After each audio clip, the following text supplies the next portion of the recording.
Welcome to World Harmony Can It Happen? I'm your host, Stuart Thomas, and tonight we're going to look at climate change, dealing with it, and how we can do so effectively. We've got a great panel here tonight, and I'd like to introduce them. I'm going to say their names, and then I'm going to ask them to tell a little bit about themselves, and then we'll move to the next one. We have 4 guests. You can see them all on TV, on your TV there. And the first one to my left is Dr. Barbara Warren. Welcome. Thank you. Thank you. Would you like to introduce yourself in terms of a little bit about yourself? I'm a retired physician. I worked in public health, community medicine, and healthcare administration. And now I am the chair of Physicians for Social Responsibility's Arizona chapter. And we're very interested in climate change. Mm-hmm. Okay. And it's David Schaller? That's right. All right. David, would you like to introduce yourself? Sure. David Schaller. I'm a Tucson native. I retired U.S. Environmental Protection Agency environmental scientist. And in that capacity, I worked for most of my career in the fields of sustainable development and climate change. And I'm glad to be here tonight, Stuart. And thank you. And Dr., I'm glad you're here, both of you and all 4 of you. Dr. McDonald. Yes, Michelle, or Mickey McDonald. I'm also a retired physician, most recently as medical director of the Pima County Health Department. Actually became interested in climate change a couple of years ago when Barbara approached me to participate in a similar conference that we're working on this summer. And had some opportunity there to try to bring the health department's interest up, and certainly that's continuing to happen. I'm happy to be working on this conference. Welcome. And Dave Ewald, you've been on the show a number of months ago. Yeah, a couple times over the Different years. capacity. Yeah. Dave, introduce yourself, please. Dave Ewald. I've been a research scientist in system science and ecopsychology, and I've been involved in looking at not only global warming, but resource depletion and some other things along those lines, and how we can effectively, put some systems into place to start doing things differently that takes care of life, basically. Okay. Well, what brought us together actually is a conference coming up, and we're going to mention this a little bit now, and we'll go into more detail later. But Barbara, why don't you tell us a little bit about this conference coming up, and maybe we could show the website on the screen as you do. Sure.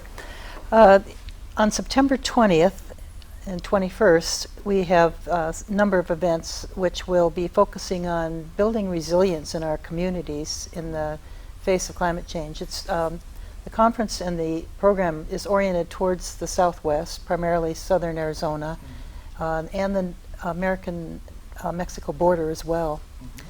On Friday night, on September 20th, we'll be hosting Eric Kleinenberg, Dr. Eric Kleinenberg from New York University, who wrote the book about the Chicago heat wave in 1995. Yeah, and there were over 700 people who died who shouldn't have died if they had known how to find them in this heat wave. How many was that? Over 700. Wow. He's done a lot of work on a lot of study of climate disasters around the country, Hurricane Katrina, Hurricane Sandy, as well as the heat waves. And he writes about and talks about what we need to do, what we need to think about in terms of identifying the most vulnerable populations among us in the face of these climate events, these extreme weather events. On Saturday, we'll have an all-day conference starting at 7:30 in the morning, going till 5.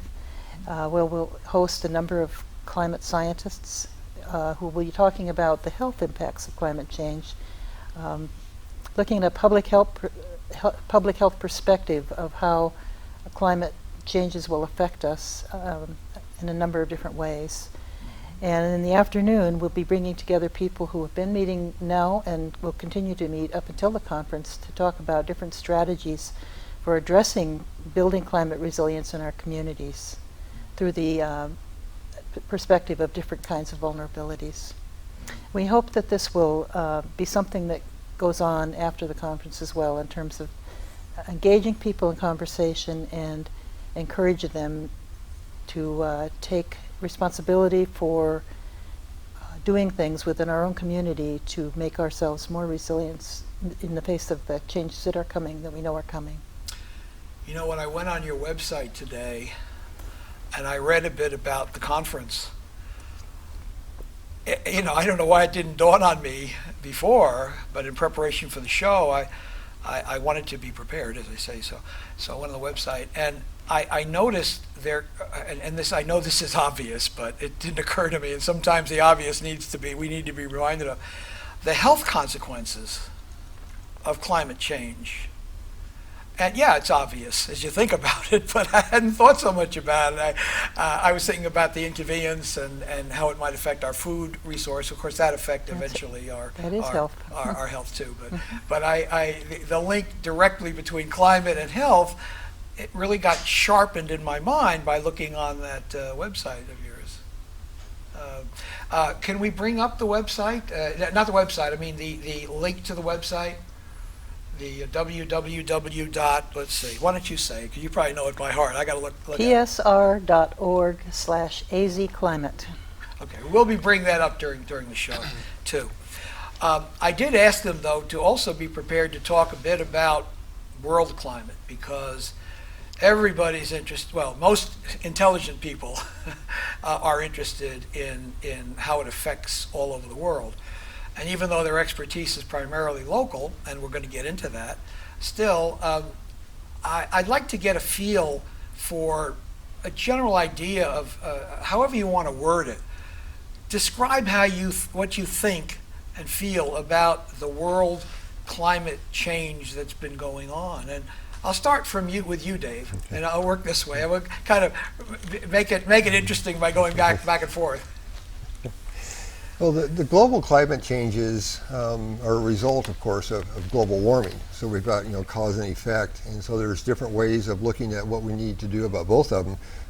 Most importantly, of course, is finding some realistic alternatives that address the actual cause. But this is something, we live in an interconnected, interdependent universe, and so all of these things that are having impacts, and they're going to be different impacts. Depends a lot on microclimates. This is one of the reasons why the Southwest desert in the U.S. is fundamentally important, because of its location and because of a number of other factors. We're kind of the canary in the coal mine down here. I'm sorry, why didn't know that struck me funny. I didn't expect that kind of analogy. I never thought of us as a canary in a coal mine, but I understand where you're going with that. I think.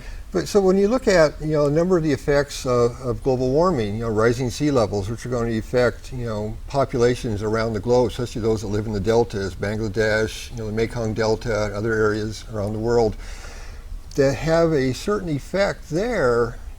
But it's always part of it is we tend to think as Americans that that's somewhere else far away that's not going to affect us.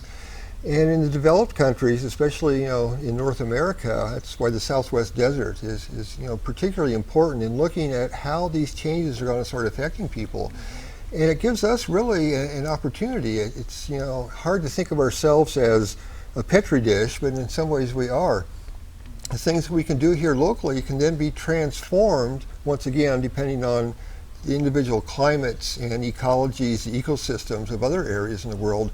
But they're all going to start changing, and the overall change is a gradually warming planet. And a gradually warming planet has some very negative effects for life in general. It has a number of effects on the food chain, which is going to be different in Africa and different in Russia and different in North America, different in the island nations. But all these effects, no one's come up with a plausible scenario so far where any of them are really helpful, because we need to start connecting the dots. A lot of people now say that, well, if the climate changes in Minnesota, that's good. We can start growing wheat there. And that would be maybe a good idea, except Minnesota doesn't have the soil to grow wheat. And so we need to see how all these things are interrelated and start looking at how we can start mitigating, because that mitigation, putting positive feedback loops into effect, you start changing things back towards a more habitable planet, are some of the more important things we could do, because it affects who we are as a people, at an individual level, very much at a social and community levels. And so all these things need to be put into play, and we need to start, seriously addressing a lot of these issues. Well, you mentioned something that's a very big concern of mine, which is the sea level rising in areas like where I come from. I come from New York City, and Long Island. I was born in Queens. And when the water rises, I mean, how sustainable are they going to be if it rises far enough? I have a friend in Finland. I'm concerned about her. I have friends in England. I'm concerned about them. I have friends in I have one friend anyway in the Netherlands. I've had other friends, but now I have one in the Netherlands, and all of them are by the sea, the ocean or sea, and you know, even inland, Chicago, for instance, they're by one of the Great Lakes, and when that rises, that could be a problem. That's a very big concern of mine. Yeah, and these are some of the, once again, I talk a lot about connecting the dots, and this is one of the things I think is really important for people to start understanding, is that global warming isn't just about pumping more carbon dioxide into the atmosphere. There's a number of other greenhouse gases, but it's also about ocean acidification, and it's also about what we're doing to forests, because intact forest canopies actually create a chemical that is kind of works pretty much like cloud seeding. It controls microclimates. And so all of these things are going to be affecting us. And so as we talk about sea level rise and look at what we've done through what they call changes in land use, which is kind of a euphemism for sprawl, but as we destroy the mangroves and destroy the wetlands and things like that, then it breaks down some of the natural barriers to sea level rise. And so we're actually making things worse in a lot of ways. And so these are some of the other things we need to start looking at, not so much, in the Southwest desert, but in the rest of the world, as we start really, seriously addressing global warming and its effects then on how it's changing the climate. Well, let's talk with you, Michelle. And I'd like to introduce you another thing that concerns me, and you can just work it into what you say. And that is I have that image of the polar bear at the North Pole, at the Arctic or Antarctic, could be either one, and the shrinking ice, and how that will affect their livelihood. And the other thing, which might be probably related, is the forests are shrinking too, because we're using our lumber for more than just getting oxygen. I mean, we're using it industrially. And you don't have to comment on both. I can go down the line and have someone else comment on that. But maybe you could use one of those comments in your response. Sure. Well, I think the polar bear image is something that we can all relate to on some kind of a gut or emotional basis. But as I look at what's happening with climate change around the world, is one of the things that really stands out to me is that it's already happening. I mean, it's already happening here, and as you mentioned, us being sort of a little bit of a more dramatic area compared to some of the rest of the United States, particularly in terms of heat, at least, we may be seeing that. But there's many countries in the world that are already seeing significant impacts from climate change, and frankly are quite a bit further along in their response and planning to respond to it. Could you mention a couple? Well, I was at a conference regarding adaptation to climate change that was held here at the University of Arizona in the spring, and frankly, people from Pacific Island nations, people from Africa, people from South America and the developing world had some of the most interesting presentations at the conference in terms of work on the ground actually happening. And I think the reason for that is because of like I say, maybe a different level of vulnerability, and some of those changes already happening. I think in terms of one of the impacts on Americans of world climate change is that despite the extremes and the kind of fearful things we've been hearing about in terms of, unpredictable weather and sea level rise and the heat, in some ways where we are is a relatively blessed place to be on the planet. Yes, I agree. I agree with that. And so I think, even looking at consequences in terms of immigration and all kinds of issues that are huge topics for us now, this is going to, cause further impacts on. You have to start somewhere, and I think really it makes sense to look at your own, backyard and what's happening there, and what you can do to help yourself, neighbors, community, and town. Now that I think of it too, I've got friends in California which can be affected, and also a friend in Sweden that could be affected. So, yeah, it's all over the world, including our own country. Dave, Hi. your comments. Hi. I And think work in the forest if you can too, because I'm a little concerned about the Amazon forest being used for industrial purposes, which, you know, after a while that can deplete our way of getting oxygen in our planet, on our planet. I'll get there. Okay, good. No, that's good. I want to go back to the title of the show, World Harmony, and I Yeah. think this climate change is going to be one of those issues that we either achieve world harmony or we don't. It's going to require us to think and feel and care for everybody, because we're all in this together. Nobody gets out of climate change unharmed. Nobody gets to write a check and walk away. This is not one of those issues where that's going to happen. And so my hope is that we find the right ways to communicate the urgencies involved, find the right communicators who can talk to different audiences, and then we might have a chance to get closer to a point of taking action. Dave, that's a key. Communicating in a way that people will listen, because some people, as we know politically, just block it out. They deny it. Doesn't exist, they say. Now, and like, what? You know, how can they say it, but they do. Communication is huge. And I think all those groups actually have somebody who could reach them, somebody who speaks a language, somebody who uses words and imagery that can connect with audiences. It may not be me, it may not be the climate scientists themselves, but there's a great diversity. We just celebrated 237 years in this country of diversity and freedom. And we have to remember, I think, that there's this broad diversity in the country, and they're not all going to be reached with the same approach. And we're going to need to engage people back to the harmony point. Engage people, let them be our voices and our communicators. We may not agree on every other issue in the book, but if we really care about climate, we're going to have to put some of those other issues aside, I think, and develop some trust with these other populations. We may want to say, well, they don't get it. But if we develop that trust, then maybe we can work on other issues like immigration and taxes and other things like that. I just want to throw this out at you, your response, and I want to turn to you, Barbara. But this, some people have an economic investment in denying climate change because they're involved in a business which is into development of the natural resources, like trees, that could affect the climate. Can you mention what to do about that? Well, I think they're going to be increasingly marginalized if we stop buying.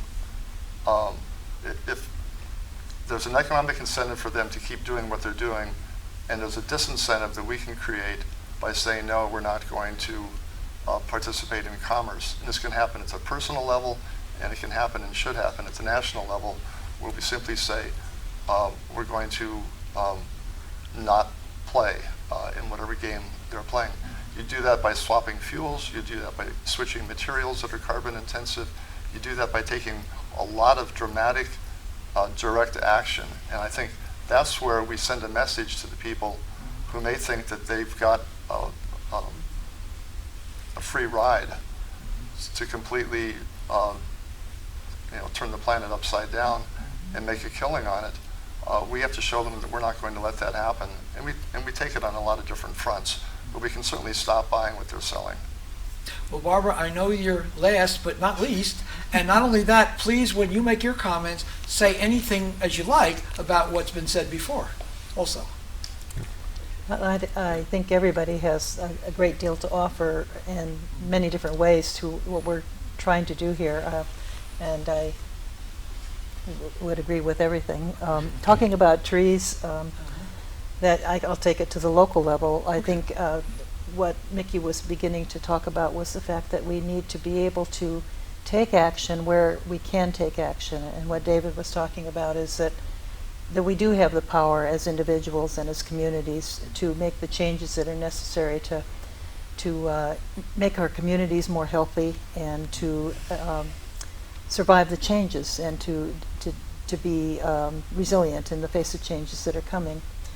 And so it can take the form of planting more trees locally, not supporting industries that are cutting down rainforests in Brazil or other places, or it can take the form of educating, discussing these issues with people and getting people talking about the fact that these changes are coming, or what we're seeing, what's happening to us, has a explanation behind it, and that there are things that we can do differently in the way we live to lessen the effects and perhaps turn things around in order to have a healthier community. There are a lot of people concerned and not enough of us talking about it, and that's the reason for this project and this conference that we're doing, is to engage in that conversation and to help people become empowered to lead in their own communities, to make changes. So we have, and you mentioned the fact that health is a central point, but this is health of the community that we're talking about. Health bridges everything. It is food security, and it is mental and spiritual health that we need to deal with and protect and bring into the discussion. It is also educating our kids in the schools, getting the kids talking about it and understanding how they don't need to be victims of the situation, but empowered to do something and to live differently. It's also talking about our health systems preparedness. Are we ready to deal with climate disasters? Is our community ready? Have we been working together effectively to be able to deal with extreme storm events, or our power going down in the middle of the summer when there's a heat wave for a week? Imagine us without any power for a week, and not being able scary. to not being able to draw down water or cool our homes. And then we also need to talk about how we work on these issues across borders, so our neighbors, with our neighbors, and across cultures, and how we can, as David mentioned, communicate effectively with people in different situations, different languages, different ways of thinking about the world, and learn from all of these folks too.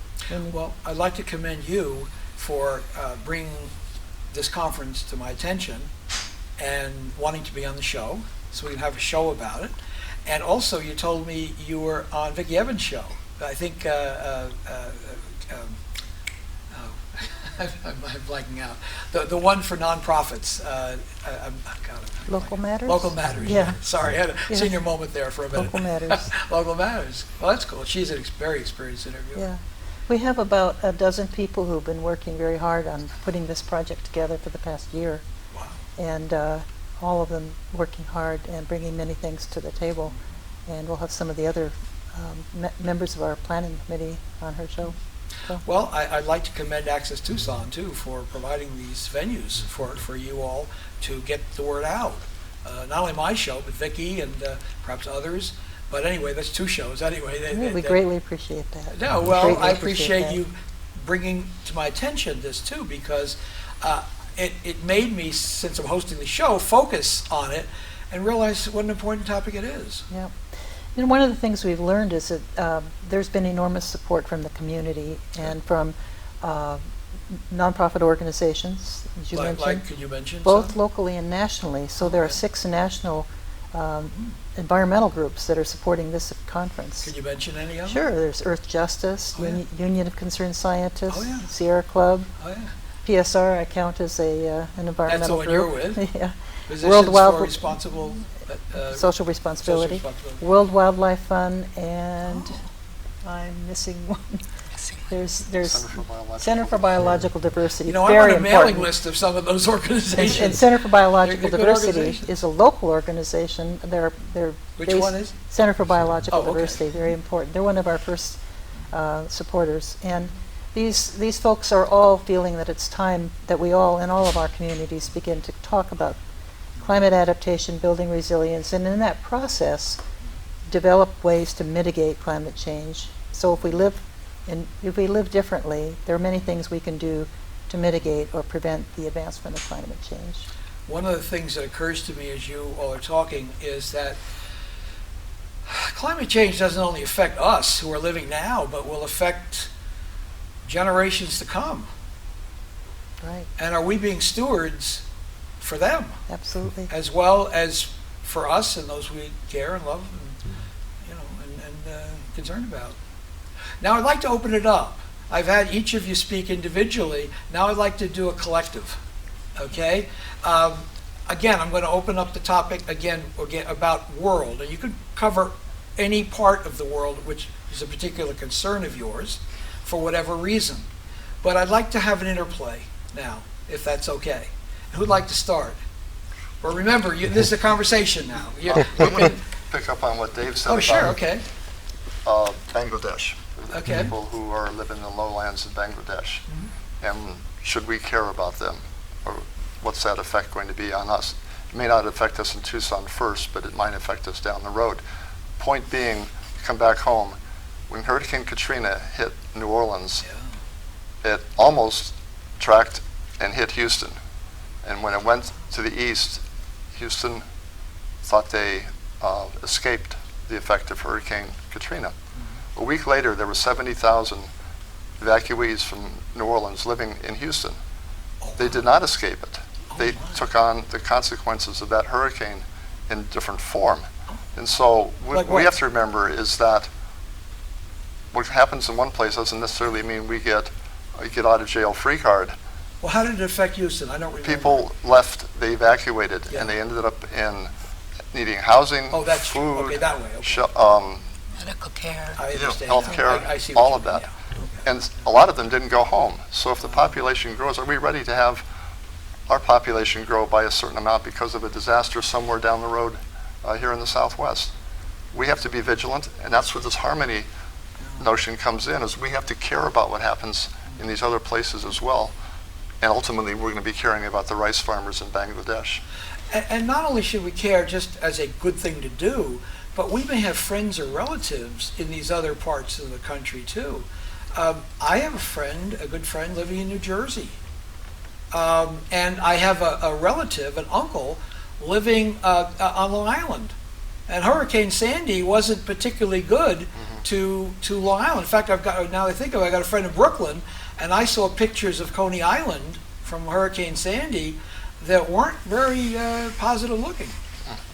David was talking about what we call climate refugees, and I think about climate refugees in its severest form when we think about what's happening in Africa with the drought and people unable to grow food and therefore having to migrate, and this creates situations that can create enormous tension, wars, struggle for land, and resources, healthcare resources, food, so forth. These are things that we really do need to think about and be attentive to. The climate refugees from New Orleans went all over the country. We took care of 5,000 people in Denver. And again, many of them didn't return home. There was nothing to return home to, and they ended up, they came without their medications, without any of their belongings. They were put on an airplane and just shipped elsewhere. And so I think most cities in this country did a wonderful job of embracing and welcoming these people and taking care of them. I think that's something we need to remain cognizant of, that this can happen not only in our own country, but with countries from all over the place. We have an island that's sinking into the South Pacific, and those people have no place to go. They're home. What was the name of the island? There's several. Several, yeah. The islands of Kiribati, Tuvalu, there are places, any coral atoll that is no more than 2 feet above or 3 feet above sea level is probably looking at the requirement that their populations relocate. They will not be able to sustain life on islands that were they part of the Hawaiian Islands? It sounded kind of a Hawaiian name, was what you well, said. it's a big ocean. It's a big ocean out there. That's true. And, That's true. I lived on a couple of the small ones for a while, so I know the vulnerability part of it is great. Speaking of the Pacific, as I just did, and Barbara mentioned security here, which is really important.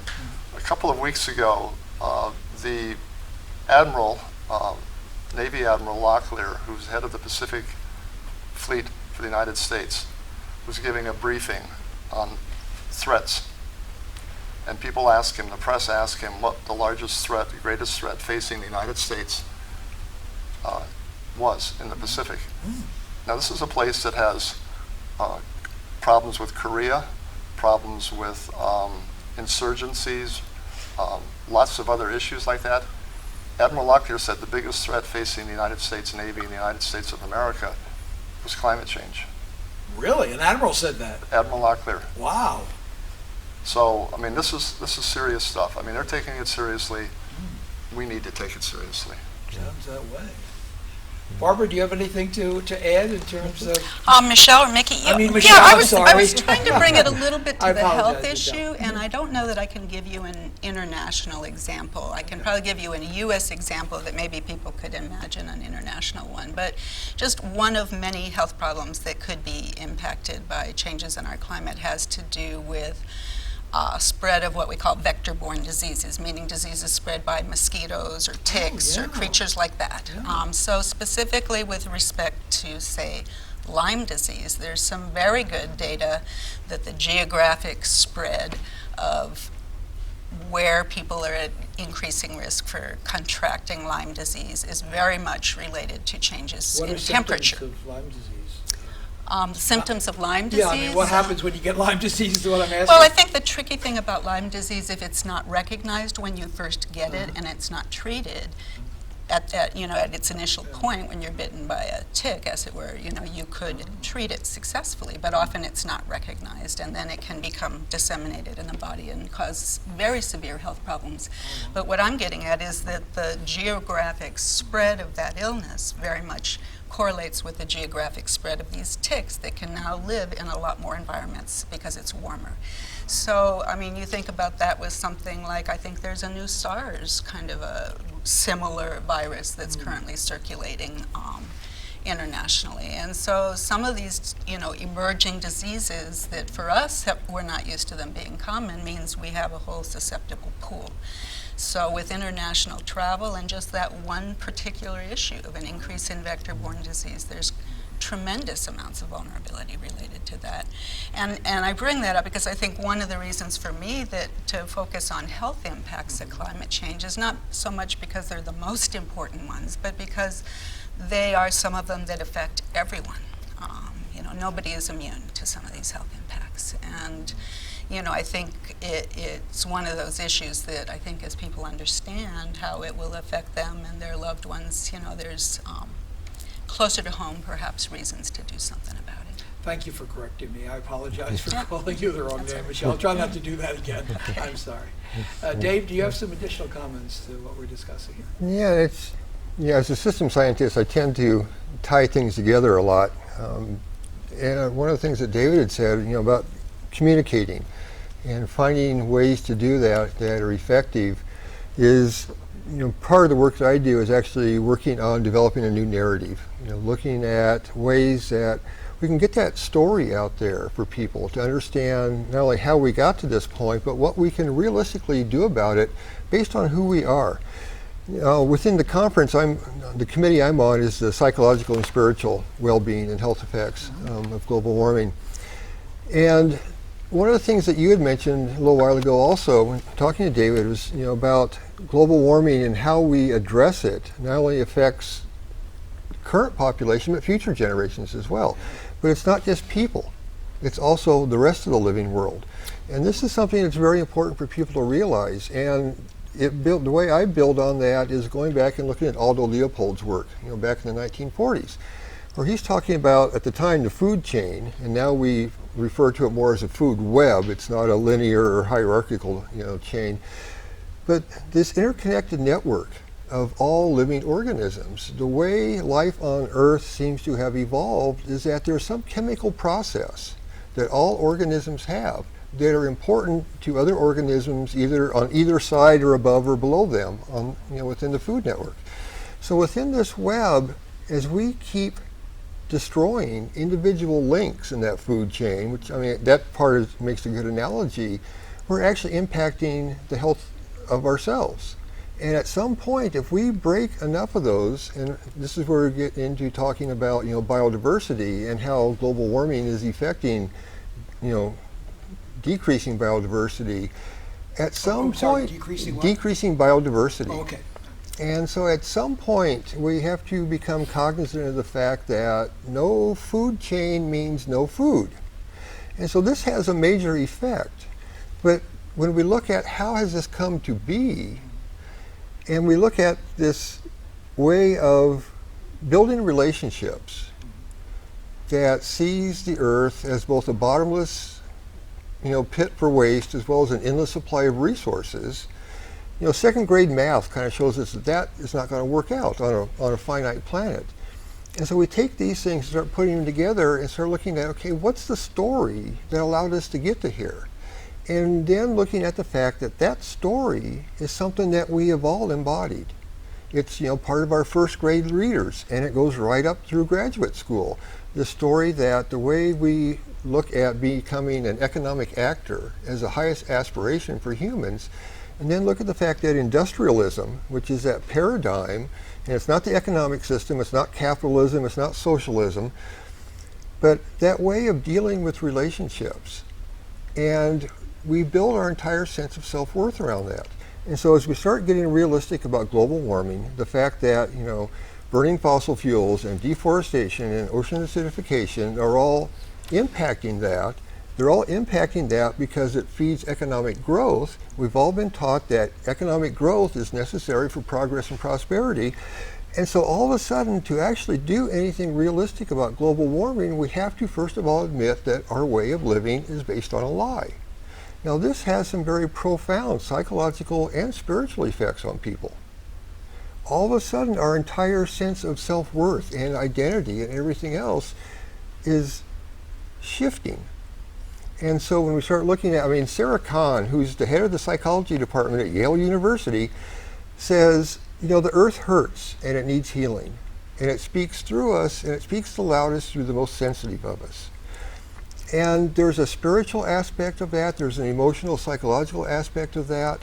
But when we start looking at the stress and depression and all this other stuff, as people start looking at what we're doing to our living planet, how that's affecting us, we've always been told, and the most famous quote is, Margaret Thatcher, there is no alternative. That's the story we've been told. And so one of the things I think it's really important to get out there within the social media and our communications and our communities is the fact that there actually is an alternative. When you look at life, when you look at the way life itself works, it's from the micro, biological, from the cellular level on up, life works by self-organizing into networks of mutual support. And so we have that within us. We could fundamentally do things very differently and actually improve quality of life. As long as we could get past the idea that whatever we do has to save economic growth, because that's part of the core problem. But understanding that we can do things differently. Not only can we do things differently, but when you look at industrialism today and the fact that 1/3 of the global population produces everything the entire globe consumes, this means we should all be working 2/3 less with full global employment. Now that's kind of a back of the envelope calculation, but it gives us an idea of looking at the things we could do differently. And then you can go back and look at all these sociological studies that have been done since the 1940s. The things that people really want are to have more quality time with family and friends, to be able to participate in their community, to pursue education and their personal hobbies and things like that. These are all inherently sustainable things. They're all inherently, what we want is more quality leisure time. But instead, humans in America spend 1 billion working hours per year in order to buy more leisure wear. And so we have these addictive substitutes. You just said something funny. It's not really funny, but... And this is where, within eco-psychology in particular, we start talking about these addictive substitutes for natural fulfillment. And looking at, shopping as a substitute for psychological and spiritual health. The way we look at abusive relationships as a substitute. Abusive relationships. What kind? Abusive. As a abusive relationships are an addictive substitute for healthy relationships. And so there's a number of these things. I could bring out dozens and dozens of examples, but this is only an hour-long show, so I won't. And I don't have, it's not all about me. You wouldn't let me anyway. With the conference coming up, too. But see, these are some of the things. But I'm enjoying what you're saying. It's very helpful. As we start looking at what can we really do and how can we start putting systems into place that can provide what people really want. as opposed to what we've been told we want. And there's a very real difference between those two things, but it's something we're capable of because it's actually built into who we are as living creatures on a living planet. But it's, that story about industrialism and economic growth is very deep. I mean, it impacts everything. We start talking about, okay, how can we start mitigating growth and Dave, other we got things you in on the a roll, but I'm Southwest. concerned that we won't cover what you want to cover about the conference too. Yeah. I don't mean to interrupt, but we are limited in time, and I want to make sure you all are satisfied with your coverage of the conference too. So you could work it in the rest of the show conversation if you would. I want to let you all know how to contact us briefly. If we could put on the screen for your program ideas, suggestions, comments.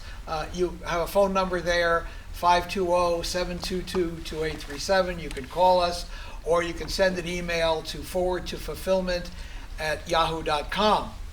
And let's also bring up the website for the conference. Barbara, would you like to do that? Yeah, this is the name of our conference. It's Climate Smart Southwest, Ready or Hot? And so we pose the question and the challenge in our title. And again, the conference is on the evening of September 20th from 7 to 8 p.m. to hear Dr. Eric Kleinenberg. It's free and open to the public, and it's being held at the Unisource, the TEP building on Broadway, Unisource building. The conference day on Saturday, all day Saturday, September 21st, again starts at 7:30 a.m. You can register for the conference by going to psr.org/Arizona Climate. And we do ask you to register for the climate. It's limited to a certain number of people, and we'd like to fill up, and we're trying to do that now. So if you want to come, sign up now and get in line right away. We, again, are aiming this conference for the community, for a very diverse population. We want youth there. We have people coming from the tribes. We have people coming from Mexico. We have lots of people in neighborhood associations and neighborhoods. And so this is for the whole community. This is not a conference aimed at the university or the health professionals community. It's for everybody. So now, please, I'm sorry, don't finish your sentence. So please join us. I was just going to say, so Friday it's at the TEP building, essentially, Tucson Electric Power Company. Yes. And Saturday it's at what, Lowe's Ventana Canyon? No, it's at the Tucson Convention Center. Tucson Convention Center, okay. Yeah, in the old meeting rooms. Okay. Where you So can the look two out the different windows and see trees. There you go. There's our trees. There's another conference I'm thinking of at Lowe's Ventana. Oh, I know what it is. Yeah. That's all right. The show's not about that other thing. It's about this thing. Yes. Earlier, Barbara mentioned some of the nonprofit groups that are Yeah. co-sponsoring the conference. We also have members of the business community that have stepped up Oh, like and become financial sponsors. Like who? Tucson Electric Power, Yeah. Southwest Gas, Oh. the Fairfax companies, and we hope there'll be a few more before it's all said and done. It's still just early July. We've got a couple more months to build momentum here. And the other thing going on Friday, before Dr. Kleinenberg's talk in the evening, will be a half day of tours that we're organizing to locations around the region, mostly here in Baja, not too far away. Meaning Southern Arizona, for Right. those of you who don't know the lingo. And we're going to give people who register for the conference a chance to go out and see places where there's actually some sustainable activity taking place, people who are working on food security, people who are looking for alternate forms of energy so they can say no to coal, people who are looking at how to harvest water so they're ready for the droughts. Places like that, and so we're going to have those tours as part of our morning activities on that Friday. And I want to mention one other thing. Both the city and the county have gotten behind this project. Okay. The city council and the board of supervisors have both passed resolutions in support of the conference. Excellent. And there's been a lot of support from various county offices and entities, and the sustainability office of the city, and a lot of folks who are really behind this and very encouraging about helping to make this happen. So. Well, now is your opportunity to say whatever you want about the conference. You've already said stuff, but if you'd like to say more, now would be the time before we're out of time. So do anybody want to share anything? Dave, you look like you want to. Well, one thing I'd like to just say real quickly is that, especially in some of the workshops and breakout sessions that are planned, the one, of course, that I'm most familiar with is the psychological and spiritual, health and well-being one. But we're getting, a lot of input and participation from, the faith community, Interfaith Power and Light, organizations like that, as well as, local, experts in mental health, to start looking at some of these and ways that we can work together to really build that resiliency. And so as people come into this, because we all have our own way of looking and dealing with the world, and we've all had, as we've come into what I call the triumvirate of collapse: peak oil, global warming, and corporatism. There's different aspects of that kind of talk to us individually. And so that's the kind of the vector we use to approach some of these other issues. And so there's a number of different ways then, through both psychological and spiritual health, and that connection with community, with each other, with the larger world, that people can use then to start taking those paths towards resiliency, towards transitioning towards a sustainable future, and getting people to understand also that there's an aspect of sustainability, which is what I tend to look at from our overall goal, and looking at the peace and justice movement and organizations such as Earth Jurisprudence, who look at fundamentally switching our system of governance towards something that actually works for life. And one of the sayings that they have, and this is really important to other people that don't think about some of these issues, is that true justice is not possible without sustainability. And without justice, there will never be peace. And so this is just a way to reach out to other communities and get them to start thinking about how they can get involved as well into working together towards mitigating the effects of global warming, and then also to those adaptation strategies that we need to start building. Thank you, Dave. Oh, yes. I want to mention one very special part of our conference, and that is at the end of the day we'll have a gathering of Native Americans from various communities around the state. Native Americans understand our connection with the earth and how to live sustainably, much more than most of us, I think, as Dave has talked about. And a lot of them would say this is a Native issue. And so we're going to bring a number of folks together to share their wisdom and to talk about how we can inspire the kids and science teachers and Native radio and so forth to get involved in helping lead this effort of building resilience. Yeah. Barbara, what you just reminded me of is when I was a Boy Scout. And we did a lot of things that were tied to Native Americans. I went to, I was a member of the Seminole tribe, I think, at one of the camps. And we slept in tents. We had floorboards, but, except let's went on camera trip. But I mean, we did a lot of things to honor the Native Americans around a campfire and all kinds of things. And you just brought that memory. The Native Americans seem to, as a group, tend to be tied to the earth more than some of us are. And they understand that interconnectedness, that dependency that we all have with nature in general that we're a part of. We're not isolated and away from nature. Michelle, did you want to add something? Oh, Dave, you did. Well, just that you can't forget about your Boy Scouts, because they also had a motto that was said, "Be prepared." Yes. And we're talking about preparedness. Do a good here. turn daily was another one. We're talking about exactly that, being prepared. And we do have a group of Girl Scouts in the community here who are very engaged in our education in the schools breakout session. We've heard a lot about the other ones, but the education effort is also underway, and the Girl Scouts are playing a big role in that, and we have to be really excited about a group of young people coming in like that. The Girl Scouts are into some other stuff too. I attended a conference maybe a year ago, and I got introduced to the fact that we have slavery still going on in the United States. It's in a different form, but it's even here in Tucson and Phoenix, I understand. A Phoenix group had come down, and I heard a presentation by a Phoenix group about its economic slavery, essentially. And I was surprised. To me, slavery ended in 1865, or actually before that with the Emancipation Proclamation. I guess that was 1863. So yeah, they're into some important stuff, the Girl Scouts. And I think sort of along that idea of scouting and being prepared, one of the things I think we're trying to focus on is different levels of being prepared. I mean, there's something like, what does it involve to be prepared for a prolonged power outage in the heat? Oh, yeah. You know, we mentioned that before, but the scenario of a significant fire taking out our transmission lines is not remotely ridiculous. No, And not so, at all. So there are, you know, actual responses and tools and things that people can do to protect themselves in those kind of situations. But there's also the longer term.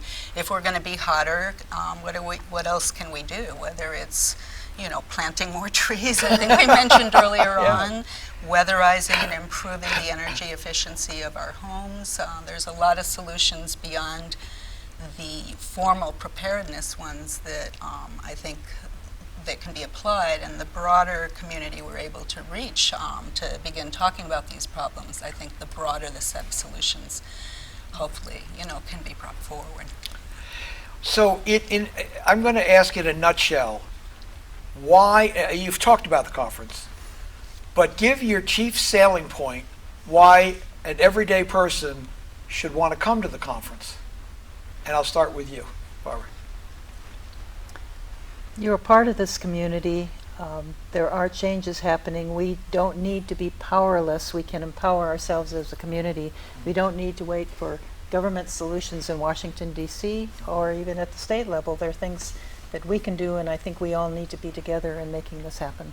Okay, thank you, Dave. I see this as a chance for the community to have the beginning of what's going to be a very long dress rehearsal to get ready for circumstances we're going to be facing. They're going to have a chance to start building that community resilience, increasing and bettering the preparedness plans, developing new and better forms of education and communication. It's all going to start now. We don't want to wait until we get to those bad events down the road that we know sort of built into the climate system already. This conference is going to be the start of a dress rehearsal effort, I think, to get this community ready to deal with what we face. Before I get to you, Michelle, I'd like any one of the four of you to give the website again for registration and more information. Any one of you. Michelle, why don't you do that? I think it's www.psr.org/Arizona, AZ Climate. Is that right, Barbara? Yeah, psr.org/AZ Climate. Okay. All right. Okay, Michelle, your turn. Thank you. Well, I think a lot of what I'm excited about has been said, but I think increasingly recognizing that many of these changes are already here. We are in a region of the country that's likely to experience some pretty dramatic changes fairly fast. We don't have really that information widely disseminated in our population to be able to have a realistic discussion where everybody's at the table. And it's time, and we're really hoping people will come. Thank you, Michelle. Dave? From my perspective, I think the reason the man on the street, so to speak, should come to the conference and or woman, but yeah, this the catchphrase. Yeah. Is because participation, our sense of belonging, our sense of community, our sense of acceptance are necessary for full health for the individual. And when we look at what the science is saying, we really only have 5 to 10 years to get really, really serious about doing some major changes. Wow. And so it's not your grandkids that you have to be concerned about, it's your spouse. And so getting involved, finding ways to begin to participate, which is a part of human fulfillment, is necessary for everybody to start doing tomorrow and not put it off any longer. Well, I'm not sure how much time we have. I think we're about out of time. I couldn't read your fingers holding up, Harry. I'm sorry. Is it 5? 3 minutes. Okay. So last minute comments before we are off the air. Anyone? It's also about our grandchildren and our children. Yeah. And that's very clear. Our children have inherited a mess that we've left on this planet, and we have a responsibility to leave it in a better place, much better place. And I think while we pay attention to all the negative signs out there, the signals that are telling us how bad the problem is, we can't let this become a contest to see who can get the most worked up about how bad the situation is. This has to be about taking direct positive action, or else we're going to miss this moment that we have. This is about our last chance to do something, and we need direct action. Okay. Michelle, you have any final comments? Well, I think, again, this issue of taking action and how we can do it and, becoming a more engaged member of the community, there's a lot of ways that many of us do that. It may be at an actual political organizational level. It may be with our church community. Most of us already are belonging to subsets of communities in town, and I think this is one of those kinds of information that really, whatever grouping you're in, is going to be useful to your to the other members of your community. So I'm particularly interested in community-based organizations and people who work with vulnerable populations, as well as people who are in communities that feel like they may be at risk, whether it's because they're living in housing that's not as energy efficient or more vulnerable to the impacts of the changes. We'd like to see everybody there. Dave, you got the last word. Okay. Last but not least. So again, it's just getting involved and learning how any individual can become a part of the solution, because there's so many different things that need to be done and so many different ways to approach it, but there is a common goal. It's a sustainable future, and so learning about how any individual can do that in a way that fulfills them, which will then, of course, fulfill community. That's the old Martin Luther King quote, "I can never be all that I am meant to be until you are all that you are meant to be." This is the interconnected nature of reality. Forgive me, you mean Martin Luther King Jr.? Junior, yeah. Right, okay. I know a lot of people do that. I just thought I'd clarify for those who may not realize. Anyway, that's it. We're out of time. Thank you It for just having flew us. by. Thanks, Stuart. But thank Thank you, you. all, Thank you. all of you, for being on the show. You're full of knowledge, and I appreciate all that you shared. And I thank you for being on the show. Thank you very much Thank you for for being inviting us. And thank you for joining us. This is your host, Stuart Thomas, saying, till next time, good night.